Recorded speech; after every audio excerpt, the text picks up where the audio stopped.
মাছেরা কথা বলে না, কিন্তু তাদের চলন, তাদের অবস্থান, তাদের অভিব্যক্তি সবকিছু যেন এক নীরব ভাষায় আমাদের বড় বড় শিক্ষা দিয়ে যায়।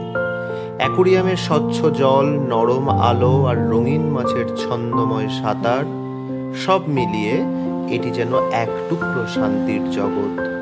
একগুঁয়ে স্রোতার বিরুদ্ধে না গিয়ে মাছেরা আপন গতিতে চলে। ঠিক যেমন আমাদেরও শেখা উচিত জীবনের প্রতিটি ধাপে ধৈর্য ও স্থিতিশীলতা বজায় রাখা। একটি সুসজ্জিত অ্যাকোরিয়াম যেমন মনকে প্রশান্ত করে, তেমনি জীবনকে সহজ সরলভাবে গ্রহণ করলে আমরা সত্যিকারের সুখ খুঁজে পাই।